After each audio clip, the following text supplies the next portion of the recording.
நெஞ்சுக்கு நிம்மதி ஆண்டவன் சன்னதி என்ற தலைப்பில் தான் எழுதிய அர்த்தமுள்ள இந்து மதம் என்ற புத்தகத்தில் கவியரசர் கண்ணதாசன் கூறியிருக்கும் அற்புதமான பல தத்துவ கருத்துக்களை பற்றி தான் இந்த பதிவில் நாம் பார்க்க போகிறோம்.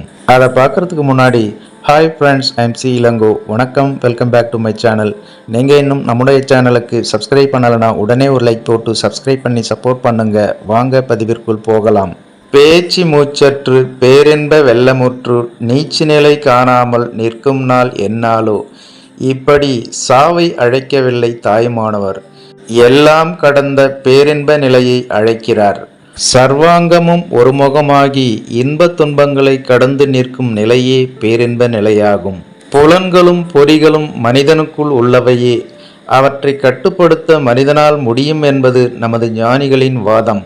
சமயத்துறையின் மூலம் அதனை சாதிக்க முடியும் என்பதை அவர்கள் காட்டினார்கள். சராசரி மனிதன் புற உணர்ச்சிகளால் அக உணர்ச்சி பாதிக்கப்படுகிறான். அக உணர்ச்சியின் பாதிப்பால் புறத்தோற்றத்திலும் மாறுதலடைகிறான். அடுத்தது காட்டும் பளிங்கு போல் நெஞ்சம், கடுத்தது காட்டும் முகம் என்றார் வள்ளுவர். இப்படி மனத்தால் உடலும் உடலால் மனமும் பாதிக்கப்படுவதிலிருந்து நீங்கி பேச்சு மூச்சற்ற பேரின்ப வெள்ளத்தை காண விழைகிறார் தாய்மானவர். துன்பங்களிலிருந்து விடுபட நமது சித்தர்களும் ஞானிகளும் சொல்லி போன வழிகள் ஏராளம். பாதிப்புகள் தவிர்க்க முடியாதவை. அந்த பாதிப்புகளை தாங்கிக் கொள்ளும் சகிப்புத்தன்மை பயிற்சியின் மூலமும் அனுபவங்களின் மூலமும் வரும். நான் முன் கட்டுரைகளில் சொன்னபடி ஒவ்வொரு துன்பத்திற்கும் மூலம் இருக்கிறது. ஏதோ ஒன்றின் தொடர்ச்சியே அது போன ஜென்மத்தின் தொடர்ச்சியாகவும் இருக்கலாம். இப்பிறப்பில் ஒரு கட்டத்தில் நிகழ்ந்த நிகழ்ச்சிக்கு எதிரொலியாகவும் இருக்கலாம். காலிலே ஒரு முள் குத்துவதற்கு கூட உனக்கு விதிக்கப்பட்ட விதி காரணமாக இருக்கிறது. ஆகவே துன்பம் எத்தகையதாயினும் அது நீயே உண்டாக்கி கொண்டதாயினும் உன்னை உண்டாக்கும்படி தூண்டிய சக்தி ஒன்று இருக்கிறது. அந்த சக்தியிடம் விண்ணப்பித்து கொண்டால் பலன் தருகிறது.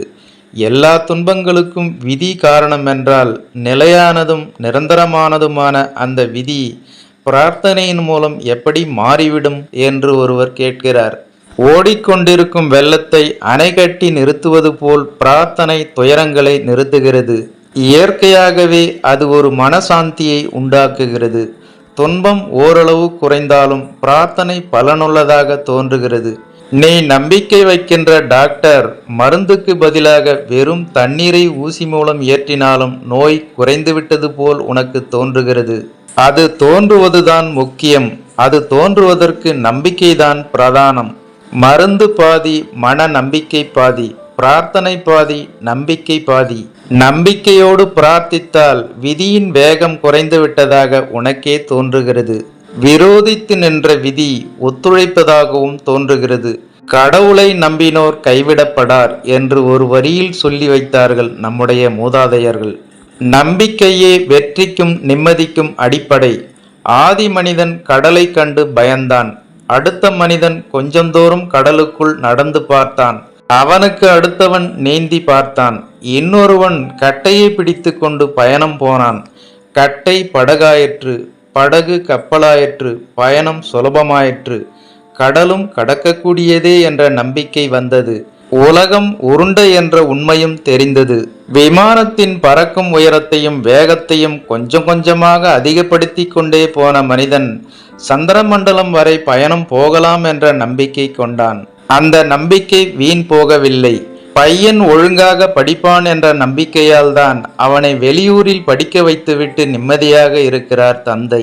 மனைவியை பிரிந்து வாணிபத்திற்காக வெளியூர் போகிறவன் திரும்பி வரும் வரை மனைவி பத்தினியாக இருப்பாள் என்ற நம்பிக்கையில்தான் போகிறான். இன்பமும் நிம்மதியும் நம்பிக்கையில்தான் தோன்றுகின்றன. நான் கடவுளிடம் நம்பிக்கை வைத்தது வீண் போகவில்லை. அதிலும் ஒருவனையே பற்றி நிற்பது என்ற முடிவு கட்டிக்கொண்டு சிக்கன பிடித்தேன் தேவனே உன்னை என்று கண்ணனை பற்றி நிற்பது பலன் அளித்தது. சிலருக்கு சக்தி நம்பிக்கை பலன் தருகிறது, சிலருக்கு சிவ நம்பிக்கை, சிலருக்கு முருக நம்பிக்கை, இன்னும் எத்தனையோ. நீ நல்ல தொழிலாளியாக இருந்தால் மோசமான முதலாளி கூட உன்னிடம் அன்பு காட்டுகிறான், கருணை காட்டுகிறான். நீ நம்பிக்கையுள்ள பக்தனாக இருந்தால் குட்டி தேவதைகள் கூட உன்னை ரட்சிக்கின்றன. துன்பங்களை களைவதற்கு நம்பிக்கையே முக்கியம். முதலில் ஒரு பத்திரிகையில் போய் நான் சேர்ந்தபோது உனக்கு ப்ரூஃப் பார்க்க தெரியுமா என்று கேட்டார்கள். உண்மையில் எனக்கு தெரியாது, துணிந்து தெரியும் என்று கூறிவிட்டேன். அதற்கு ஒன்றும் டிப்ளமோ படிப்பு தேவையில்லையே. நேரே அச்சகத்திற்கு போனேன். முன்பு திருத்தப்பட்ட பொறுப்புகளை பார்த்தேன். உடனே நானும் திருத்த ஆரம்பித்து விட்டேன். அந்த கலையில் எனக்கு வெகுநாளாக பயிற்சி இருப்பது போல் பத்திரிகையாளருக்கு தோன்றிற்று. பிறகு தலையங்கம் எழுத தெரியுமா என்றார்கள். தெரியும் என்றேன். எழுதிவிட்டேன். அற்புதம் அற்புதம் என்றார்கள். அதன் பலன் அந்த பத்திரிகை ஆசிரியருக்கு வேலை போய்விட்டது. நான் ஆசிரியனாகிவிட்டேன். எதிலுமே நம்பிக்கை பலன் தருகிறது என்றால் அத்துன்பங்களை களைய தெய்வ நம்பிக்கை பலன் தராதா? நம்பினோர் கெடுவதில்லை, 4 மறை தீர்ப்பு என்றார்கள். உண்மையில் நம்பிக்கை என்பது இயற்கையாகவோ செயற்கையாகவோ வெற்றி பெற்றுவிட்டது போல் தோற்றமளித்து நிம்மதியை தருகிறது. சீதை இலங்கையில் இருந்தபோது ராமன் வருவான் என்று நம்பினாள். ராமனும் சீதையை காண்போம் என்று நம்பினான். ராவணனும் ராமன் வரத்தான் போகிறான் என்று எதிர்பார்த்தான்.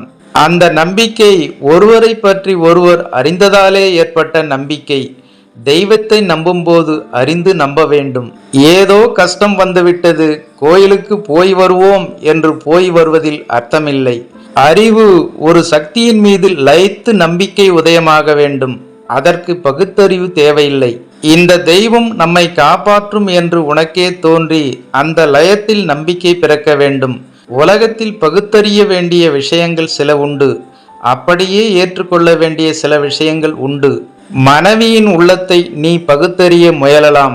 உடலை பகுத்தறிய முயன்றால் அவள் அழகு தெரியாது, எலும்பும் சதையும் தான் தோன்றும். ஸ்தூலங்களை பகுத்தறிந்தால் அவை வெறும் கல்லும் செம்புமாக தோன்றும். அப்படியே ஏற்றுக்கொண்டால் அந்த சக்தி உன்னை ஆகர்ஷிக்கும்.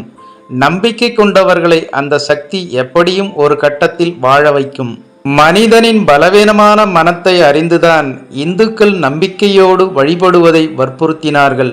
எத்தகைய துயரங்களிலிருந்தும் விடுபடுவதற்கு வழி சொன்னார்கள். ஒவ்வொரு சிருஷ்டியிலும் சிக்கல் இருக்கிறது என்பதை முதலில் உணர்ந்து கொள்ள வேண்டும். அந்த சிக்கலில் இருந்து தன்னை விடுவித்துக் கொள்வதற்கே ஒவ்வொரு ஜீவனும் வாழ்க்கையை நடத்துகிறது. ஆகவே பிரார்த்தனையே ஒரு யோகமாகவும் பயிற்சியாகவும் கொண்டு நம்பிக்கையை வளர்த்து கொண்டே வந்தால் துன்பங்கள் விலகாவிடினும் அவற்றை பற்றிய பயம் நீங்கி நிம்மதி ஏற்பட்டுவிடும். நெஞ்சுக்கு நிம்மதி ஆண்டவன் சன்னதி. இவ்வாறு நெஞ்சுக்கு நிம்மதி ஆண்டவன் சன்னதி என்ற தலைப்பில் தான் எழுதிய அர்த்தமுள்ள இந்து மதம் என்ற புத்தகத்தில் கவியரசர் கண்ணதாசன் கூறியிருக்கும் இந்த ஒரு சுவாரஸ்யமான தத்துவ கருத்துக்களை பற்றி நீங்கள் என்ன நினைக்கிறீர்கள் என்ற உங்களோட கருத்துக்களை மறக்காம கமெண்ட்ல பதிவிடுங்க. மேலும் அர்த்தமுள்ள இந்து மதம் என்ற புத்தகத்தின் அடுத்த பதிவில் சந்திக்கலாம். அதுவரை உங்களிடமிருந்து விடைபெறுவது ஐ எம் சி இளங்கோ. நன்றி, வணக்கம், வாழ்க தமிழ்.